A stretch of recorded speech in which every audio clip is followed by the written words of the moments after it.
about them Irish? I can't take it anymore. I need a national championship.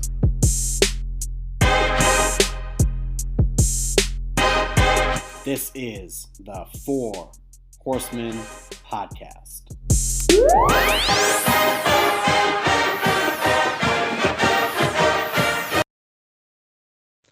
And we are back. Welcome to the Four Horsemen podcast. I'm Dylan, and I'm joined by a full crew and more. With me, as always, is Steve. We got P-Wagon this week, and as a special guest, someone we've been trying to get on for a very long time, Michael. Obviously, you guys know him from Twitter. He's pretty active there. And something occurred to me kind of when we were getting guests for the show is we all know each other through Twitter, but none of us know anything about each other. So when I'm trying to put up a bio for Michael, I just couldn't think of anything. So I decided to make one up. So Michael, you have to let me know if this bio is accurate or not, because I did my best. Fair. Michael is a former UFC fighter who currently trains young athletes in northern Montana. He likes romantic walks on the beach, and he has been prosecuted for crimes against humanity. He was ultimately acquitted when the international community failed to produce any witnesses. Is that accurate? That's close. It's close. If he told you the full truth, he'd probably have to kill you. Right. Yeah, basically. That was my closest guess. I was thinking, what does Michael seem like? And I'm like, you know what? UFC fighter, walks on the beach, and then international crimes. I feel like, what is it, like 6 degrees of separation? If you like really, really try to connect dots, you might get to that bio. Right. Okay, so obviously that can't be remotely accurate. Do you want to give us a little recap of who you are and let the audience know?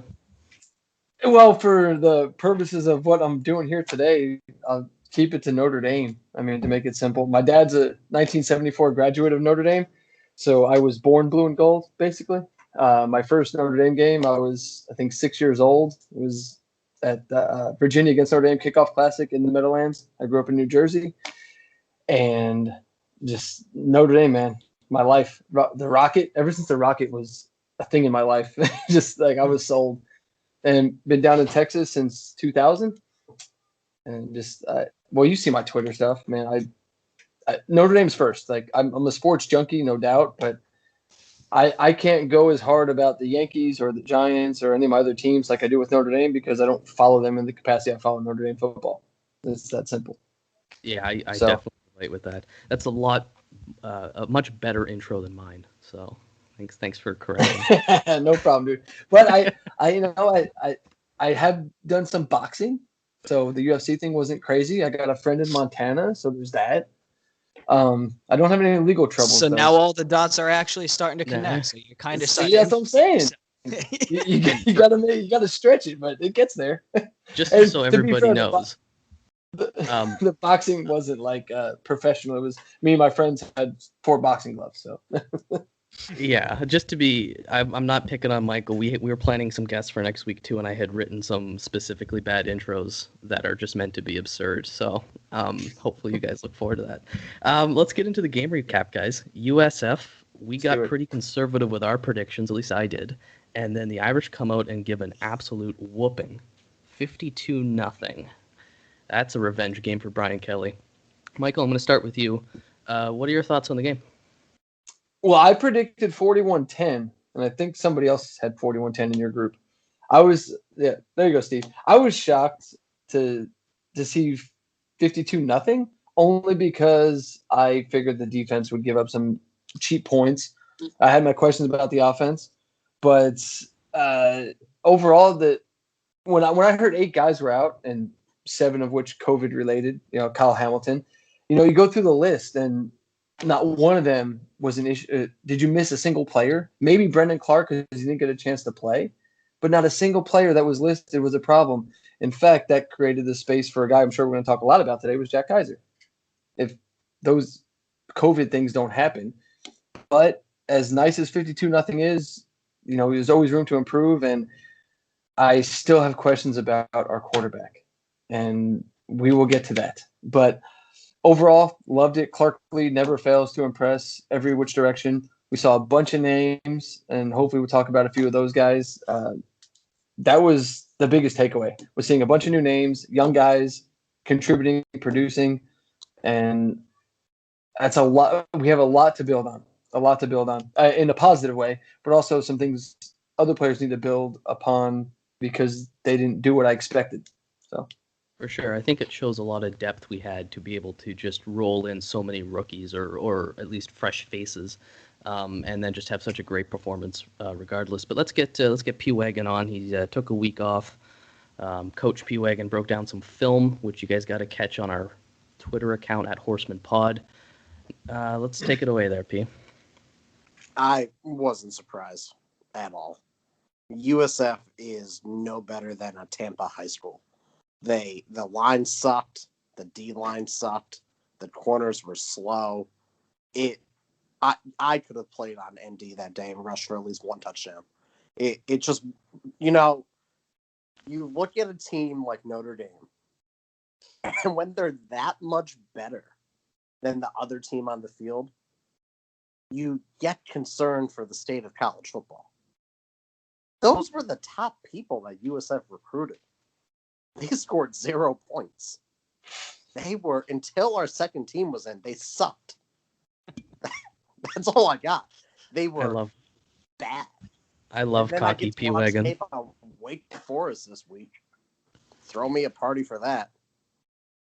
That's all. Okay. Steve, patient Steve over there. What do you have? Yeah, I mean, P feeling pretty confident there, but a lot of reasons to after this game, and obviously we'll get into a lot of that in the course of discussion, but just a couple of quick thoughts. Good teams, will win, but Dylan, what do great teams do? They fucking cover. They covered. So, we covered. We doubled it. Which was awesome. I don't really gamble too much. I didn't actually have any action on this game. Wish I did, because it would have been free money. But yeah, so the fact that we're blowing away inferior competition and covering the spread on that, that's definitely making us feel good. And then my second thought, Brian Kelly is done playing the fucking nice guy. And that had me so jacked up. I was so happy to finally see the step on the throat sort of scenario that it feels like a lot of teams in the past have really lacked, and sometimes it's not exactly worked out to our benefit. So get a lead and then just put your foot on their throat and crush them. So those are my original thoughts, and we're going to get statistical. We're going to go through our horsemen, and that we're going to get everything out there. This is me keeping it short and sweet, which is going a little bit too long by explaining that I'm going to keep it short and sweet. Dylan, I'm going to interrupt you before you talk, and I'm annoyed. Why? Why are you annoyed? Because Brian Kelly today had to come out and apologize for the fucking audio being captured in the locker room. I've coached, this is my 6th or 7th year coaching, and if I was recorded in my pregame or halftime speeches, I would probably have to apologize as well. You would have been prosecuted for crimes against you. I was about to say, I am eloquent. I am the Muhammad Ali of coaching. But the difference between me and him is he's a Division I coach for one of the most highest profile colleges in the country, and he shouldn't have to apologize for saying that he's done being the nice guy. So, Brian, you don't have to apologize to me, Coach. Thank you for your service. Let's get mean. Michael, hit it. I wanted to get to that. I'm tired of being the nice guy, talking about a shutout. The fact that he didn't apologize, okay, if you're going to take that little snippet for what it is, okay, it sounds a little like, what's he trying to say? Like, what's his message? But if you've watched any minute of Notre Dame football, and I know I'm a little bit older than you guys, I'm 36, and ever since Holtz has left, it's been that crap. It's been, hey, we're winning 30-0, so just hand it off, run it up the offensive line's ass, and we'll get no more points. They'll score another 10 or 15, and it's like, no, I get exactly what he was saying. And if you watch Notre Dame football, you completely, fully, all-encompassingly understand what the hell he was trying to say. The fact that he didn't apologize tells me that nobody actually knows what they're talking about. They just take one little sample of one message and make it out to be something it's not, because he was 100% right. That was Notre Dame football. It was the fucking nice guy, and it was, oh my God, it was so tiring. I was waiting for it. I honestly was waiting for it. I'm like, oh, we're up, what was it, 35-0 at the half? I'm like, my 41-10 score is probably right on the mark because we're going to score not even another touchdown. We're going to get close enough for 2 field goals. Nancy pants it around, not really try to make an attack, kick a couple field goals, and then the second team will come in. They'll give up a touchdown like they always do. But it shocked me to see that message. I was pumped. I was like, hell yeah. That's what the fuck we need. That's why we've been losing to Clemson, Miami, Alabama. The list goes on. The 6 losses we've had has been because he doesn't make those speeches, and he needs to. So anyway, there's my soapbox. No, it's awesome. It's awesome. We're Agree with everything. We're gonna have to put an explicit rating on this one. My bad. No. It started. I off, already we broke dropped the about seal, 10 so you're F-bombs. good. Yeah. But I think that goes back to what Steve talked about, where he mentioned, blowing out inferior teams, and that has been such a criticism of Notre Dame in the last 10 years, is that we've let these teams hung on, and that's been the one big criticism of Kelly, especially if you look at like the 2012 season. I mean, how many heart attacks did you guys go through that year? It was just every game. It doesn't matter, playing Pitt to triple overtime, like that's just the way we play, and to come out last week and play Duke tight was not a good sign. I know that a lot of people were getting a little nervous about that.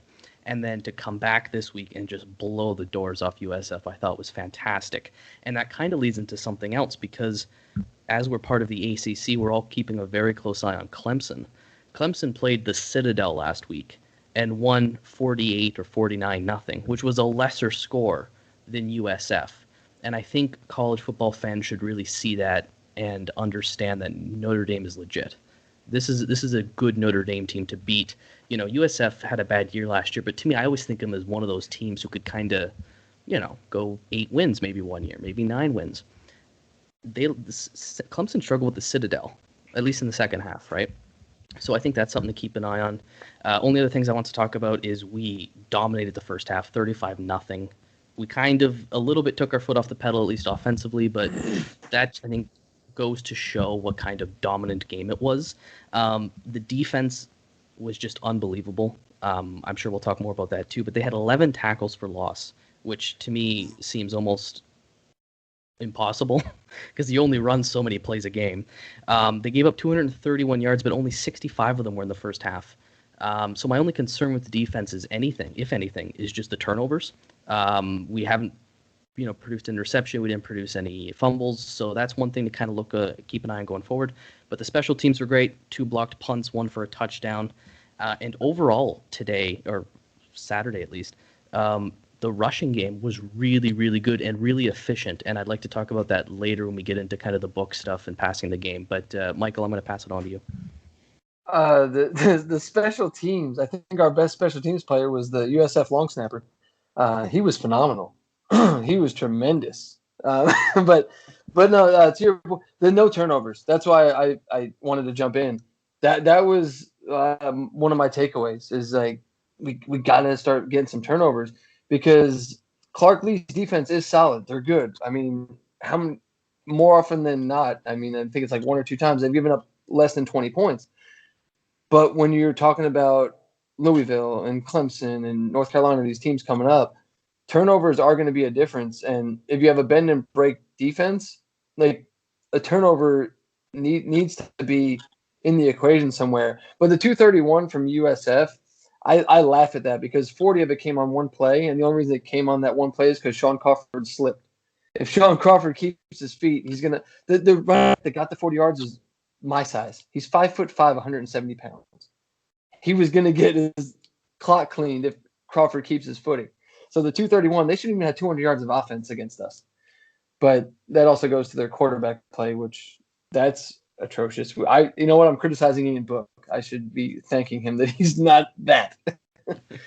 But I just wanted to jump in about the no turnovers. That was one of my takeaways too. I was like, we need to start turning the ball over. Sure. Well, they dropped 2 easy interceptions with Cam Hart.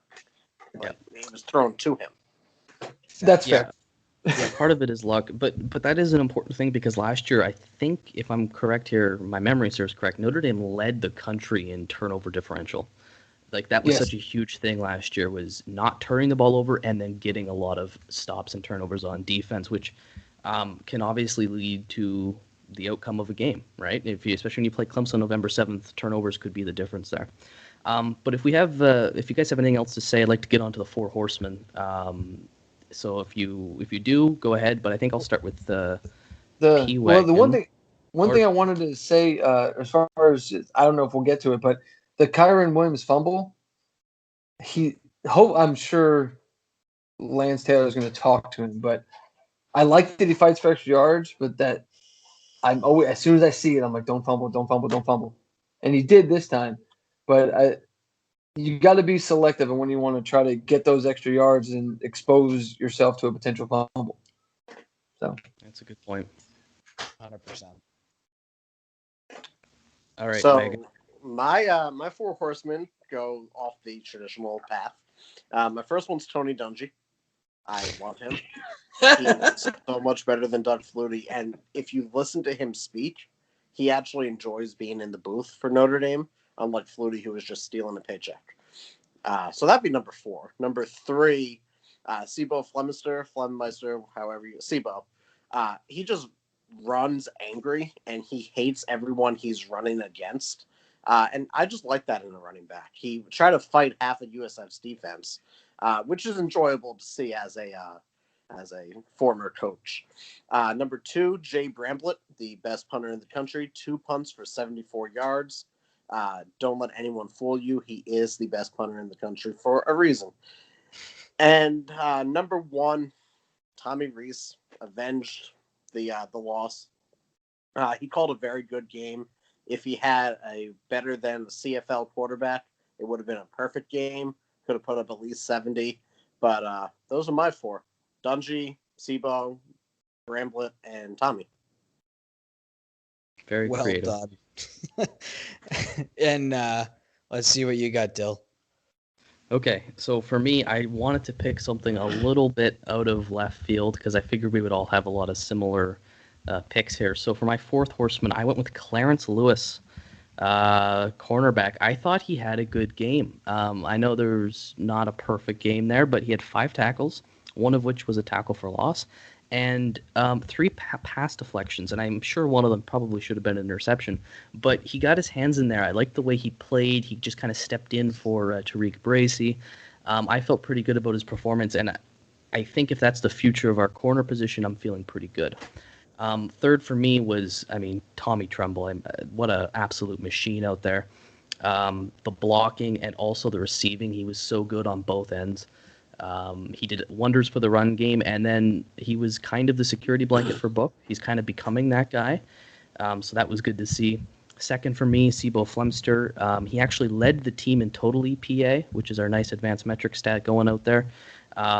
He was a monster, like P-Wagon said. He was running to hurt people. And then for me, my first horseman is Jack Kaiser, but I'm going to let you guys talk more about him because I'm sure he's on both your lists. So, Michael, take us away. Okay, so my 4-1 was Sibo Flemister. I mean, what he did was impressive. He got his chance and he didn't fail at all. 3, I struggled to kind of find a specific person. I chose the defense, and for a lot of reasons. One, you touched on, Dylan, was Clarence Lewis, a freshman stepping in. He didn't even miss Tariq Bracy. Obviously, Jack Kaiser stepped in. The leading tacklers were Kaiser, Griffith, and Lewis. I mean, those are guys that didn't see the field. Well, obviously, they've only played one game, but Kaiser and Griffith have been on the team, and they just stepped right in like it was nothing. So maybe when I say defense, I mean Clark Lee. But that was impressive. The offensive line, the nationally touted offensive line, I got to give it to them. I mean, I know we're highlighting Flemister, and rightfully so, but the running backs combined had 31 carries for 254 yards. Because, I mean, Tyree threw in 65. Kyron had another 62. So they deserve all the credit in the world. But my number 1 horseman wasn't a specific player, but a specific number, 24. And Kaiser and Tremble made that number appear all over our screen. Tremble's a stud. I thought he was a receiving tight end. When you look at his frame, you're just like, oh, he's not a blocker. He's an Evan Ingram type guy. He's not going to get down there and shoot, man. They moved him all over the place. He was so multifunctional, and he is a great pass catcher on top of that. I think he's got a bright future. And obviously Kaiser, he just earned some playing time, big time. And there was no undisputed line. I think it's the buck position that he plays. There was no clear cut, no excuse. He's our starter. I think Kaiser just made himself that guy. I know it's UCF. I get that, but he showed so much. You got to get the guy in the field. So those are my 4 horsemen. And by the way, P-Wagon, I love the Reese call. I think that was his revenge game, like you said, and I love that he's one of your horsemen. That was perfect. Yes, and your commendations to the offensive line, they were my honorary. They weren't one of the top 4, but they definitely earned a spot because O-line was awesome. They really opened up some holes. Really quick to go through. Nothing that we don't have to not repeat from before, but Houston Griffith, 5 tackles, 1 tackle for loss. Usually a fresh defensive back in college football, especially with not much playing time adjusting to the speed, can get a little bit shaky, but both, kind of first-time starters out there. Clarence Lewis as well played well. So next would be Tommy Trumbull. Obviously, catching the ball and a blocking monster, everything that we've all discussed, but damn, does he play the game angry. And he's exciting, man. And I think he's a redshirt sophomore. He can technically leave after this year. It would be nice to have him around for at least 1 more year. And then next up would obviously be Jack Kaiser. We've always say that you don't have to have the best stats to be one of the four horsemen. You just have to be one of the guys that steps up and plays the role that you're designated. And boy, did he do so. And he also had the stats to back it up. So Jack Kaiser with 7 tackles and a QB hurry, unbelievable. And then the running back crew in general, 38 carries, 261 total yards from the running backs. They also had 4 receptions for 37 yards. And 3 touchdowns as a unit. It was a little bit more heavy with Sibo Fleminser, but all things considered, all the guys came out and played well. Even Chris Tyree had a couple of nice gashes. So it'd be nice to see him get a lot more touches, especially with teams that we can really spread it out against. So those would be my 4 guys. And offensive line definitely should get a lot of pats on the back as well. All right, I think is it time for our favorite segment, Steve? Yeah, so we're on to juice in my nuts. So my juice in my nuts moment, the moment in the game that got me the most fired up and the most excited. Very first play of the game was a play action pass. That's mine too. We threw a play action pass. We did it. Oh, it's like it's like Tommy Reese and Coach and Brian Kelly listen to the podcast because we've been asking for weeks and months and years at this point. Like, it is just so common sense to throw play action out there, especially against an opponent that you're expected to kind of blow the doors off of. And if you got a guy that at preliminary people were talking about Ian Book getting potential Heisman votes, there were some articles that popped up over the summer. If you're talking about a 5th-year senior that has potential to get some Heisman votes, let him air the ball out and buy him some time, get receivers open by using play action. That got me extraordinarily horny to be inappropriate. So how about yourself, P-Wagon? What did you think was your juicy moment this past weekend? Can I flip it? Something that it just made me irate. So Sure. So it was a Patriots moment. Sure. Deflated. It was late. It was late in the game. They ran a zone RPO, so it was a read option, and they run a screen on. So they're going trips or bunch up to the field side, right? The further side away from the field. Book reads the DN. The DN crashes down. It's a pull read. It wasn't a give. It was a pull. He gave the ball. The running back got tackled for a 2-yard loss. He pulls that ball and throws the RPO right there to the screen. It's another touchdown. He is a 5th-year senior missing JV reads. I ran the same offense, so I watched it a little bit closer, but that pissed me off. Yeah, I remember the moment in the group chat where you freaked out. My moment Oh, was the that was a same different as one. He just doesn't. We'll talk about that later.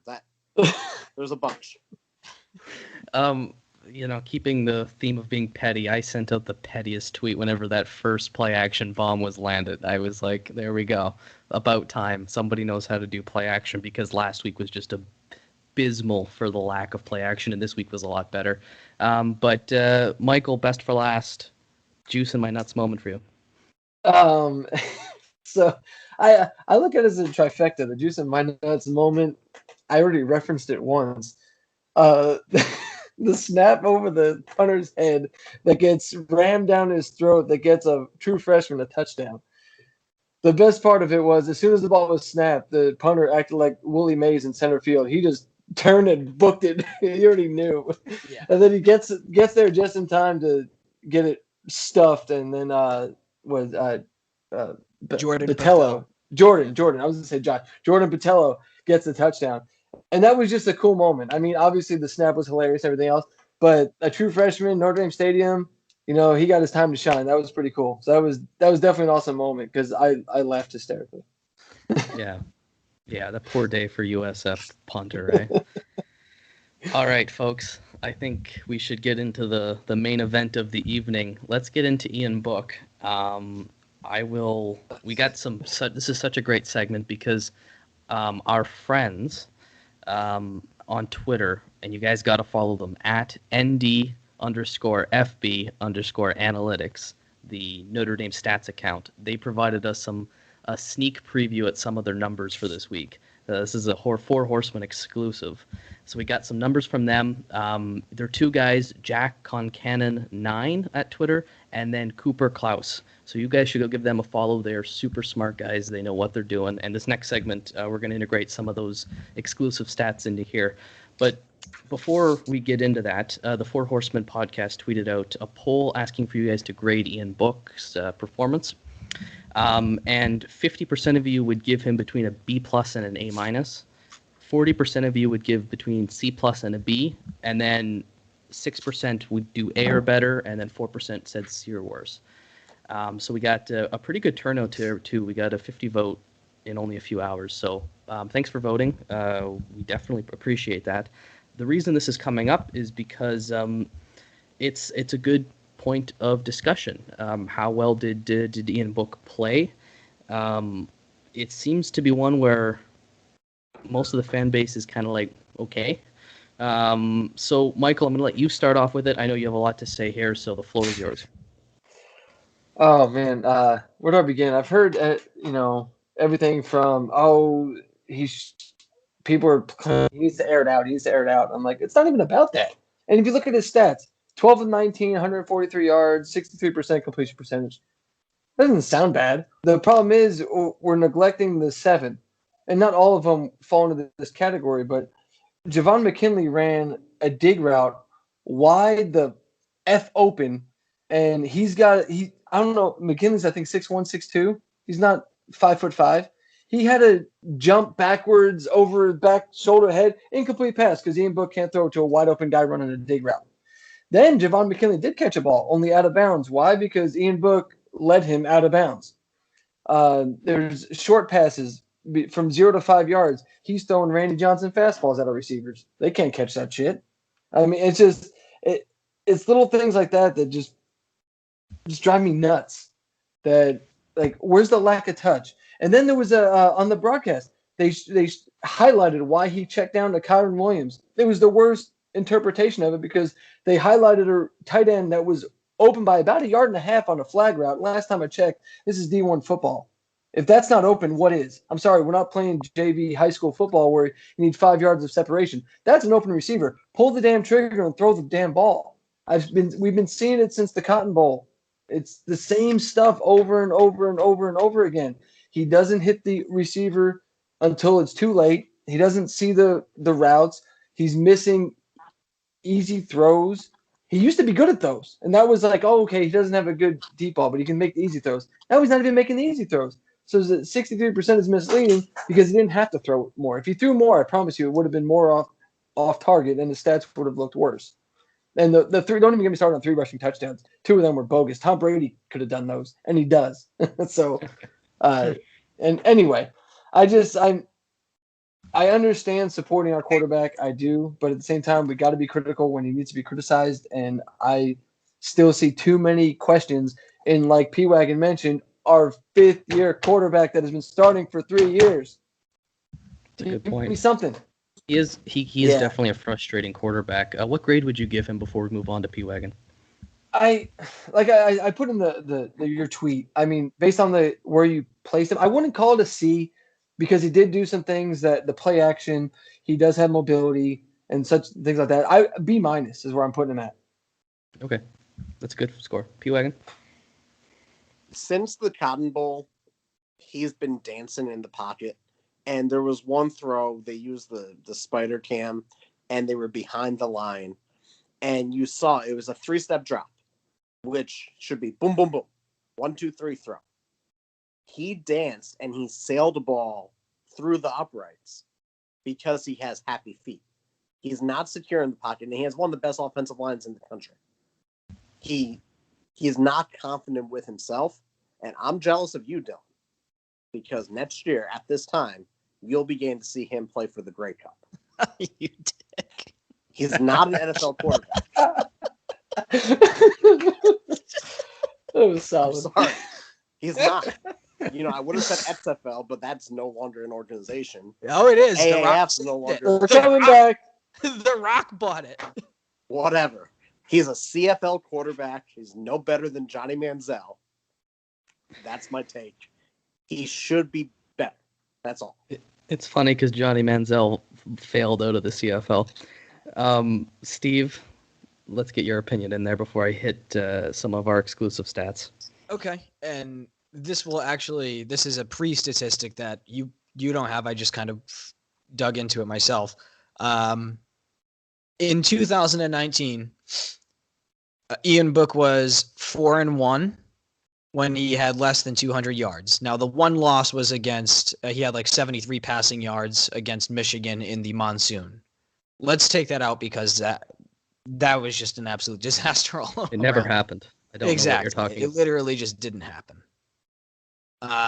So last year against Louisville, he had 193 yards. They won 35-17.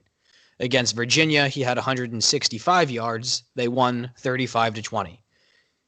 Against USC, Ian Book only had 165 yards. They won 30-27. Against Duke, he had 181 yards. They won 38-7. That's a average margin of victory by 16.75 points. Round up, call it 17. And in every single one of those games, they still scored 30 points. And I think you're definitely going to get to this in just a second. I'm almost positive of it. Is that our running attack this year has been significantly better than last year in terms of expected points added and other Sabre metrics.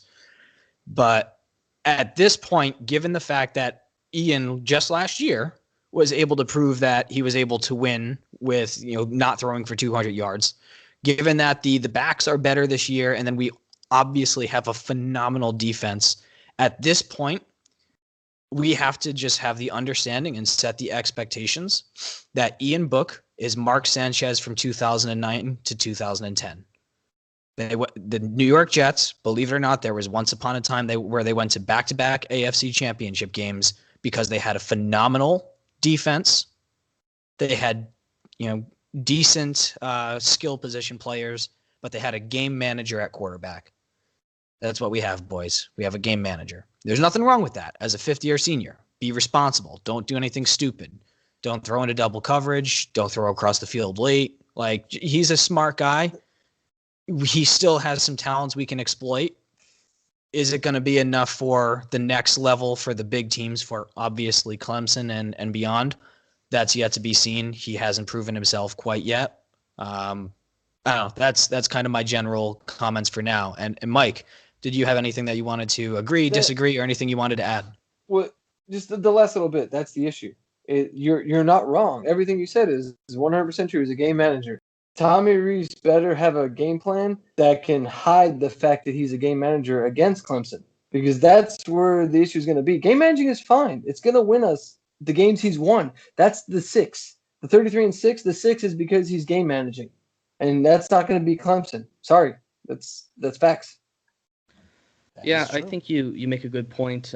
Like Steve had kind of gone through, we don't need Ian Book to be a Heisman candidate to win games. We've shown that. I mean, Notre Dame has shown that in the last 10 years. We haven't had excellent quarterback play, and we've won tons of games.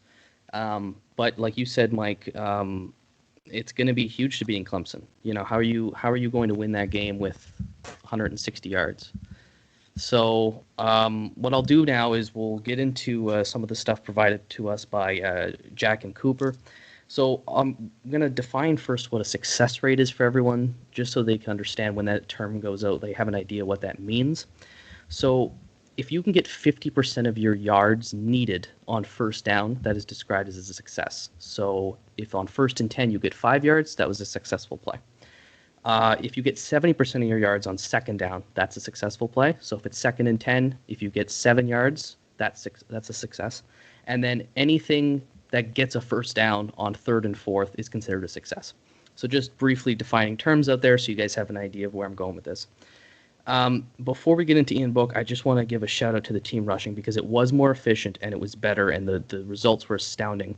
And I suspect that has a lot to do with the athletes that we have and the athletes that they have. Our offensive line bullied their defensive line. They were very, very small, and our athletes just ran right through them. And I think, you know, we are past the ball here, but there are times when running the ball works better. And you saw that in the last game where Kelly just kept running the ball. It's like, well, you're picking up 8 yards every time, so why not? So the team rushing had 0.53 expected points added per play.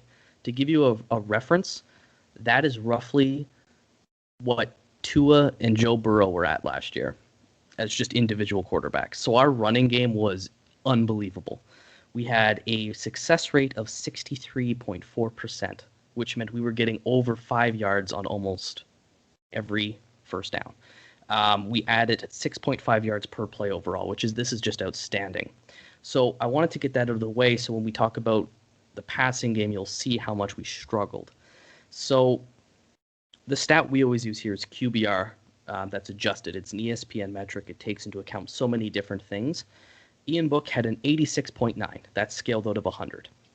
Most of that was probably actually with his legs, but he ended up 4th in the country this week. So when you look at that, you'll say, well, Ian Book had a fantastic game. He had the 4th highest QBR this week. But it gets a little scary, actually, when you look at what really happened in that game.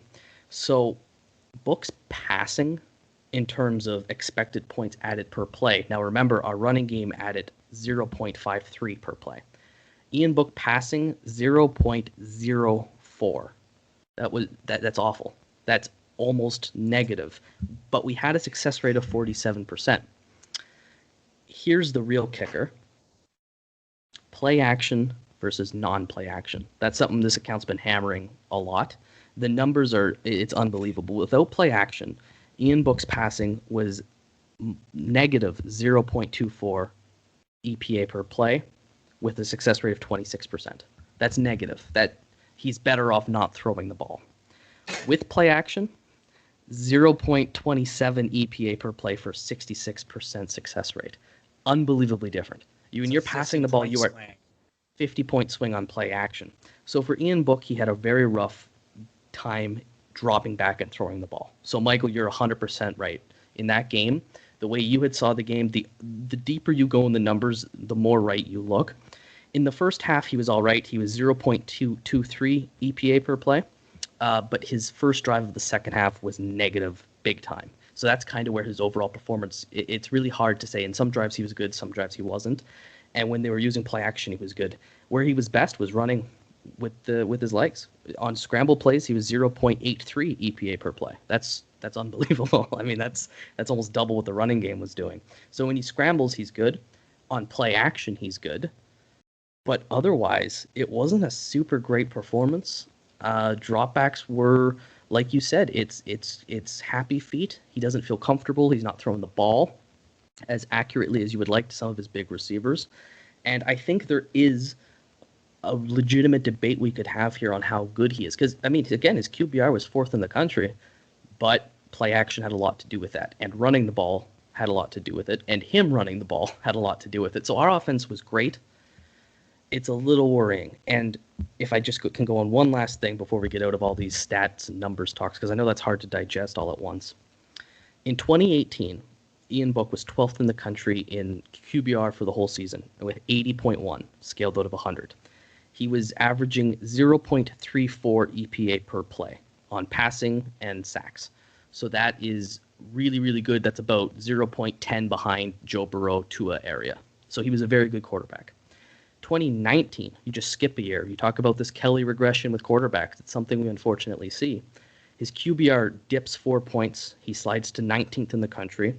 His EPA per play drops to 0.19. That is not good. I mean, for a quarterback, I mean, that's similar to some other decent quarterbacks, but that's not what you need to win a national championship, right? Heisman winners, Clemson's quarterbacks, LSU's quarterbacks, Alabama quarterbacks, they're much higher than this. So when I tell you guys that Ian Book passing today had 0.04 EPA per play, that is awful. It's not good enough. And I understand the receiving talent is a lot less this year, but if we're going to beat Clemson, if we're going to win the ACC, we need to improve. But thankfully the running game was good. And I think, Michael, you want to get in first and then Steve. So I'll let you guys take over. I want to say was that it, like you said, it on the surface it looks fine, but it's the late decision. It's the happy feed. I mean, if we want to run in quarterback, we would have kept Brandon Wimbush. I mean, like if his strength is his legs, then that's not the right quarterback. But the BK regression is a real thing because I put on Twitter, has any quarterback that's transferred out during the BK era proven Brian Kelly wrong? I mean, it goes all the way back to Dane Christ, Hendricks, Wimbush, Zaire. I'm missing somebody.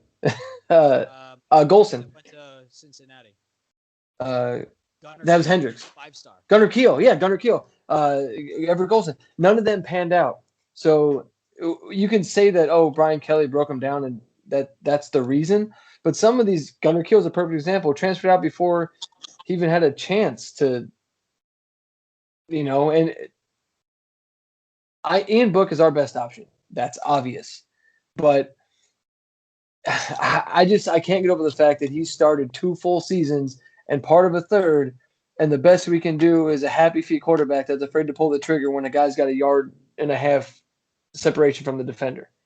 That needs to be fixed. I don't know how you fix it, but Tommy Reese was a quick trigger guy because he couldn't run. I don't know how you I know osmosis can't work, but like get him to somehow, yeah, like dude, I can't run. You saw me play. I can't run. I threw it quick. He made a living. He made TJ Jones a hero because TJ Jones would run these quick outs, quick slants, and Tommy Reese would 1, 2, 3, boom, fire. And if Ian Book would do some of that, we'd have just so many. I mean, he involved Braden Lindsay a little bit, and he obviously it's UCF. He's not going to play the whole game, but that was nice to see. But I don't think it's a receiver issue. I really don't. I don't think our receivers are that so far off. It's an Ian Book issue. Yeah. Tommy Reese could run. Carlo Calabrese wouldn't have been quotable in 2011. Okay. Well, we're just gonna. Anyway, what were you gonna say, Steve? Because he got arrested. Yeah, I know. I police. didn't know how to say something without throwing him under the bus. He's there. R.I.P. Love you, Coach. Anyway, and to compound upon everything, something that you brought up previously, Michael, that he missed that wide open dig pass to coming across the middle to Javon McKinley. And Javon, we know, has the catch and run abilities. That could have been a massive gain, if not potentially a touchdown, because he was all alone because he beat zone coverage. But yeah, I mean, the point I wanted to make after all the statistics, after kind of just breaking down, what we've all seen with our eyeballs, and to state the obvious, but the running game has not historically worked against the big teams, against Miami, against Alabama, against, even LSU in that bowl game. We weren't really running particularly well against them a couple years back. And then, Georgia and Clemson, we have not run the ball well in those massive games. So then Obviously, if you can't run the ball, what's the alternative? And if we're going to force the ball into his hands, then you're asking him to step up from being a game manager to something more, which is a baller or a game breaker. I'm going to remain confident in him and put my vote of confidence in him. I think he would rise to that occasion. But man, oh man, has he given us a reason to be hesitant to do so. P-Wagon? I'm negative on Book since the Northwestern debacle a few years ago. But on the record, Ian Book is my quarterback. I will go to battle for him every week. He needs to be better. Ian Book is my quarterback.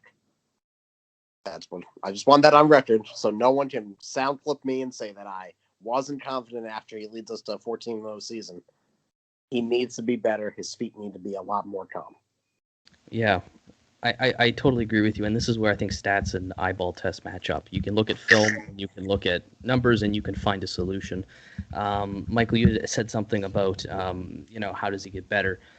How do we improve? How do we make the most of him? Because we got to understand he has his limitations. The answer to that is play action, and a big thanks to the guys, NDFB Analytics on Twitter. That play action number, that 50-point swing between play action and no play action is going to be the difference between beating and losing to Clemson. He needs to use his legs as well, because as we said, look, he was 4th in the country this week for QBR. Rushing was a part of it. He is very good with his legs. Quarterback runs have always been good because they keep the defense unpredictable. So if you can integrate our run game, hopefully, but like you said, Steve, it of course it doesn't work in the big games because that's when big defensive lines can match with your O-line. So you're going to need to use that run game hopefully more creatively. You're going to have to use Book's legs more creatively, and you have to use play action. And if you do that, I think Book could be a fantastic quarterback. I think he could absolutely take us all the way if you know how to use him. And I think that's something Tommy did a very good job of this week. I didn't want to make it seem like I gave him a B+. I thought he was good. But it's because of the play action. And it's because of, the second half stats were bad, but if you can use him the way he needs to be used, we can get the most out of him. And that's something a lot of other teams don't have. So Michael, I'll let you jump in there. Well, I was just going to say, kind of how Peter was saying, he's our quarterback, and he's good. The issue I have I keep focusing on, I've said it more than once, it's how many years he's been in the program, he's played in the Cotton Bowl in a college football playoff game, and we're still critiquing him as if he was on a JV squad, if he's Brendan Clark or Drew Pine, which would be, we'd have much more sympathy if it was Brendan Clark or Drew Pine making these mistakes, but the fact of the matter is they aren't. It's Ian Book who's been in the program. And you're right, Steve. The running game has been abysmal in the games that matter. And if you're relying on Book and he's still making these, I hate to say elementary mistakes and misreads at this point, is it going to change? I don't know. Do you guys have anything else before we move on to predictions, or not for the game, but for our little side competition we have? I have one last point. Hopefully you guys can still hear me. I'm pulling up the college football reference page. Gotcha. So since 2017, Ian Book has completed 531 passes for 6,524 yards, 58 touchdowns, and 18 interceptions for a QBR of 147.3. Passer rating. QBR passer rating are different. Passer rating, sorry. I'm not a stat guy. But at that same time, he's rushed 258 times, 1,053 yards for 11 touchdowns. Yep. When you look at those numbers like that, you're seeing a quarterback who wants to be run first. He would be a good triple option quarterback, or even one of those Auburn quarterbacks. He would do great at Auburn if that was the offense. The thing that we're concerned with is his ability to stay in the pocket with the best offensive line in the country. So just looking at those numbers, our concerns are valid. So that's the last point there. Yeah, that's good. I think we found a lot of common ground here. I think we probably all voted in that middle category on the poll.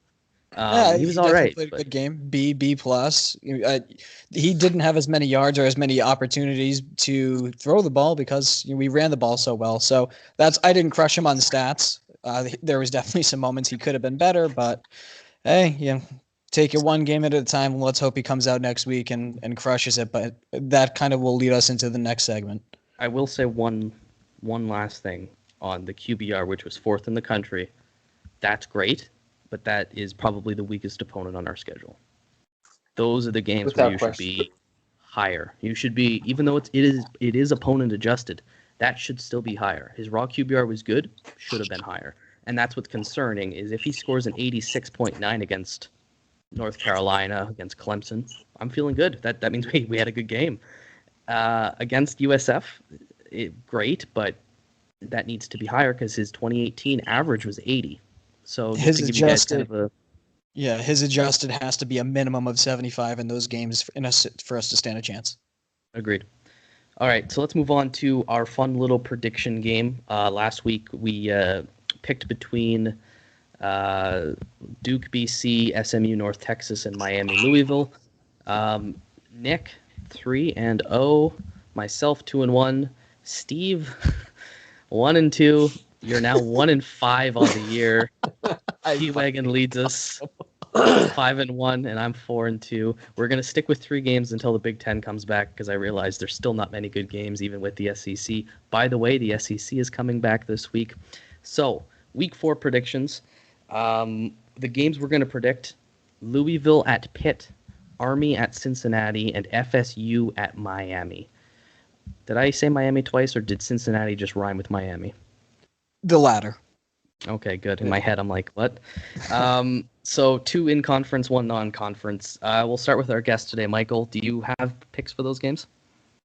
Yeah, so Louisville Pitt. I know Pitt looked impressive against, was it Austin P? I think it's who it was. They won like 55-0. But it's Louisville. Louisville against Pitt. It's Louisville. I know they just lost to Miami, but they showed plenty of signs of talent and growth. They're not losing to Pitt. Cincinnati, I'm gonna be honest. I just wrote down Cincinnati. I didn't even pay attention to who the other team was, and just because they were one of those dark horses that if the Pac-12 and Big Ten still sat out, that they had a chance to actually crack the college football playoff. I believe that, but not with the Big Ten comeback, unlikely. So I had Cincinnati there. And then the Miami game, Miami. They surprised me against Louisville. I thought it showed a lot about both teams, that both teams are going to be tough and going to be competitive. And I would pick Miami to win most of their games based on what I saw the other night, for sure. So, yep, that's where I'm at. I pretty much am agreeing with you 100% of the way. I'm going straight chalk with you, Mike. I think Pitt is a very good team this year. I just think that Louisville is a little bit more quicker, a little bit more talented, so I think they'll prevail. Although you got to love the Pittsburgh grit. Cincy, I think, wins because Service Academy, pretty straightforward. And then, Miami at home against FSU. FSU is kind of becoming a joke of a program, so I'm rocking right with you, Mike.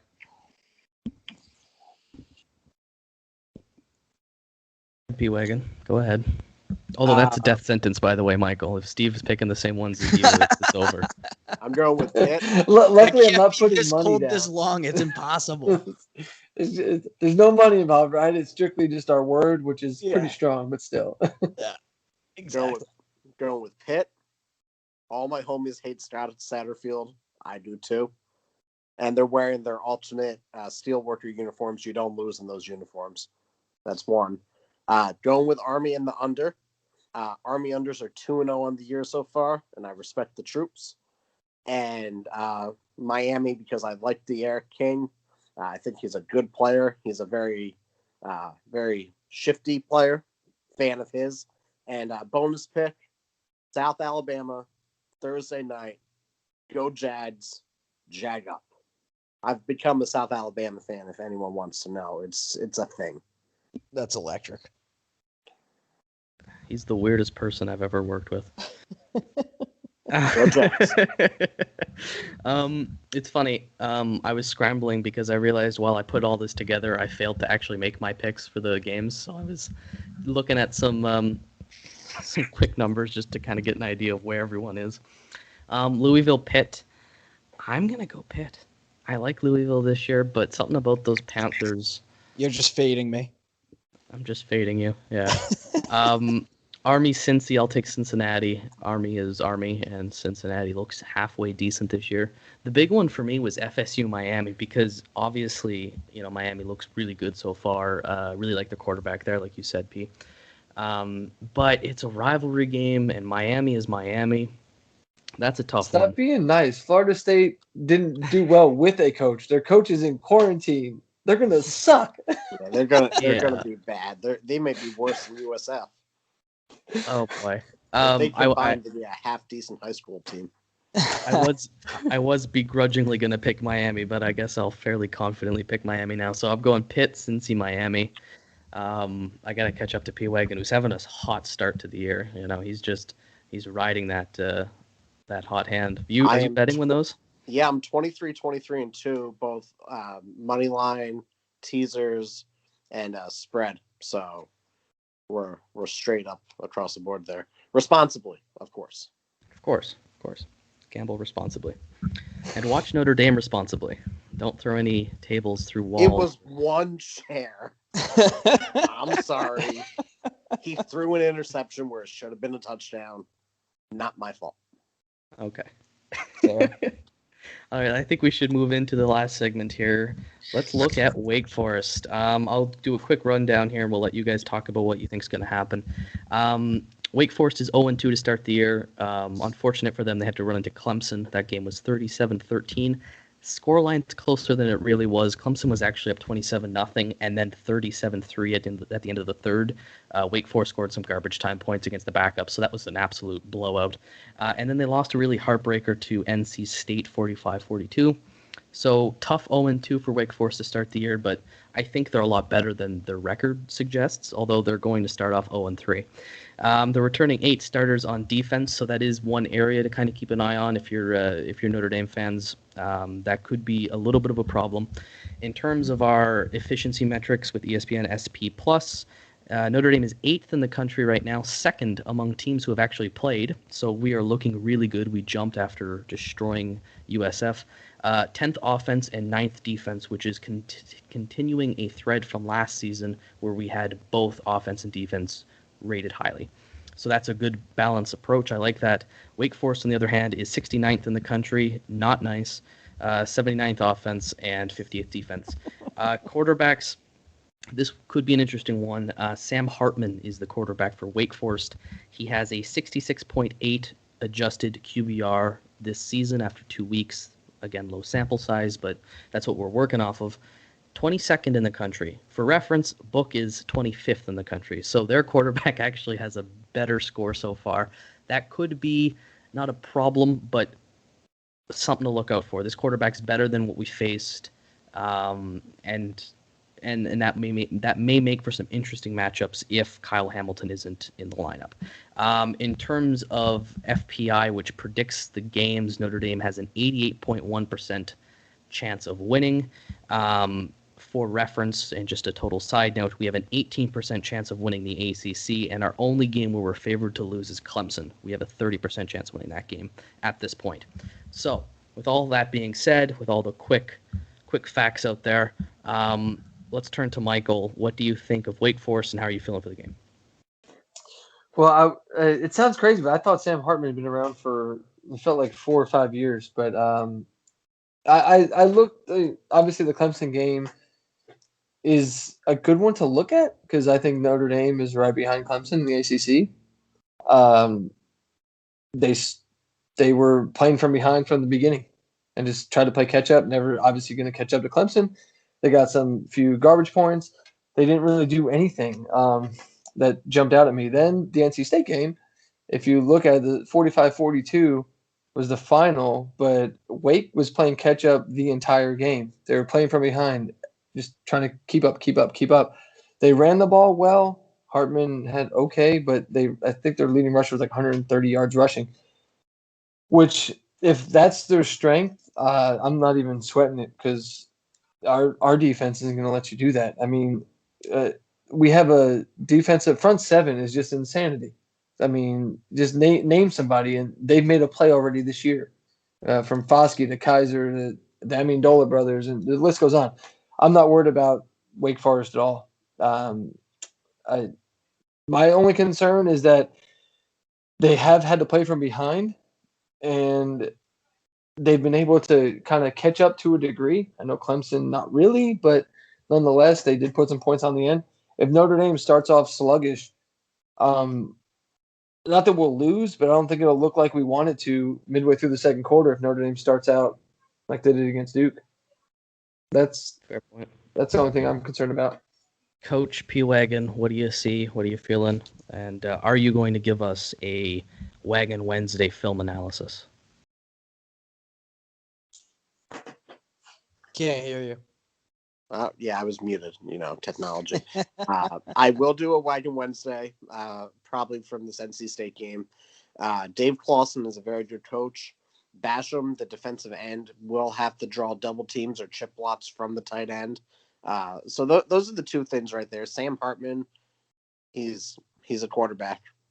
He's good enough. I'll have a better breakdown when I look at everything.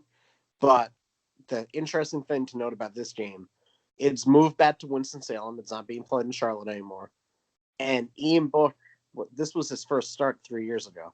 It was a 22-3 win. So, time's a flat circle. Ian Book starting where he ending where he started, kind of like the Harry Potter thing. So hopefully Ian Book finds the golden snitch and we have another blowout on our hands. Also, Wake Forest has given up a boatload of points. I think they're one of the worst in the country right now in terms of points. And that's saying something. Fair enough. Because there's teams like, I don't know, like the UAB Dragons that haven't had to play Alabama yet and get blown out 72-0. So there's something to be said about that SEC strength for schedule out of conference. But regardless, I guess in terms of looking forward, it's crazy because the better our defense plays, it almost in turn looks, statistically at least speaking, that Ian Book is playing worse. And that's more so just because we're stuffing the other team so much on their side of the field that the way that it ends up is we get such great field position that, like, Book has one pass, and then from there it's just like, okay, might as well just run it in from here. So it may look like that again, which I don't think Ian might have the greatest stats, but I think that might potentially be indicative of a field position scenario.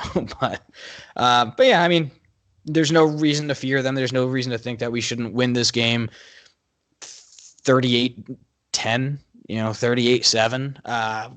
Maybe we'll give up one big play, but by and large, this defense has been extremely responsible, and they should shut everything down, giving the offense ample opportunities. So I'd like to see the offense be efficient. So they don't have, obviously dominance is what we want, but efficiency. I want to see a lot of play action, some screen passes. I mean, you have Javon McKinley and Braden Lindsey who can both take a ball to the house in an instant.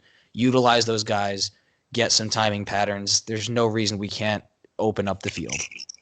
Yeah, it was great that we got Braden Lindsey into the game last week. I thought he was pretty good. He was targeted 3 times, and I think he made it every catch that was thrown his way.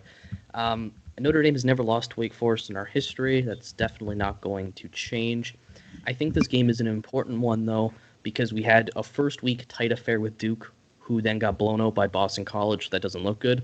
But then we had a blowout of USF. So to me, this is kind of okay, are we more of that first game or are we more of that second game? It is also the very first common opponent with Clemson we're going to have. So looking at committees and looking at all that kind of nonsense, you want to beat them by as much or more than Clemson did. So this is going to be an important game in that sense, and I think it'll be an important game to keep the rhythm going. I don't think we're going to have the same running success against Wake Forest as we did USF. It is possible, though. I mean, we have such a great offensive line, and we have so many good, talented backs, which is why I kept saying, guys, don't worry about the running backs or don't worry about missing out on that 5-star kid from this recruiting class. We've got lots of talent, and it's the O-line that matters. So I feel pretty good on that front. I think depending on how good Ian Book is and how well we scheme around him, right, if we're giving him second and third and longs or not, or if we're giving him play action or not, I think that could really determine how much of a gap there is in this game. And show points, style points, they still kind of matter, especially when, who knows what's going to happen with the playoff committee this year, especially when we play Clemson twice. So I think that's it for me. Do you guys have anything else you want to talk about before we give score predictions? No? All right, P-Wagon, I'll let you go first. ND 47, Wake Forest 3. Right. That just sounded like the SNL bit. I'm sorry. It was like, Bears 72, God 3. Well, was money. You can't say a shutout at home. It's it goes against God. So even though they are the Demon Deacons, they'll get at least a 3-point. But it's gonna be like one of those bullshit 3-pointers like fucking Syracuse had at the Yankee Stadium the other year. All right. Steve. Yeah. I'll probably stick to a 42. I'm repeating everything as last week. 42-10. So we score 5 touchdowns, 6 touchdowns. I apologize, and I don't think we give up more than 1 touchdown. So 42-10. All right, I'll go before Michael. We'll let him give the big finale. Steve, I hate you. I'm going 41-10 Notre Dame. You wanted 42-10, didn't you? No, actually, I wrote down 41, but now it's like Price is Right numbers. Last week I got conservative with them. I said the Irish would win only 35-10 or 35-14. I think I have been proven wrong. I think that we can score way better than I thought. So I'm going to say 41-10. I think this game will be over at half. And I think we'll play better in the second half than Clemson did against them. Like, I think we'll keep Book in there a little longer than Lawrence was in there. But, yeah, overall, I think it's going to be a big blowout. I'll take Notre Dame to cover. All I want to just really quick point. My firm request to obvious podcast listener, offensive coordinator Tommy Rees, give us at least 3 Ian Book throws of 25 yards or more downfield. And make at least 2 of those 3 play action. That's my firm request. Thank you. That's a good one. I like that because this is a game where there should be opportunities to do so. It is an ACC team with more talent than UCF. I feel like we're all in the same mindset. I got 41-13. So I think it's going to kind of be the same. Figure somewhere in the 28-30 range at the half. Get a couple scores after. Wake Forest is going to get some field goals here and there, maybe get a lucky touchdown or something against the second team. But I all the stuff we talked about, this is a great opportunity. It's not a great opponent. It's not a terrible opponent, but Book has an opportunity to show us some stuff. And that's, I think, what I'm going to be most interested in. I'm not worried about the score. If it's 41-13, 52-0, 35-21, we're going to win. But how does Book look? Because I think that sets the stage for a future. So naturally, it's going to be a very tight 24-21 overtime win because all 3 of us. Oh yeah, think the whole we're not the nice guy anymore. That was just this week. The next week it's back to play down to the opponent. It's barely scrape by, triple overtime. Especially on the road, it's an early game. It's like 12 o'clock noon on the road in North Carolina, which is. I'm pretty sure that South Bend, Indiana is Central Time, right? Yes, it'll be 11 a.m. I'm in Texas. It's 11 a.m. Central Time. South Bend is the only city in Indiana that stays on the Eastern Time. Little fun fact for everyone. Oh, well, that is fun. And it's strictly because of their NBC contract. But yeah. But it's that does not seem right. It's going to be an early game, so traveling early. I don't love that, but step on their throat for Brian Kelly. Don't be the nice guy, please. All right, I think this is going to be a good game, good week. Next week we're going to have some guests, I believe, on too. But big thanks to you, Michael.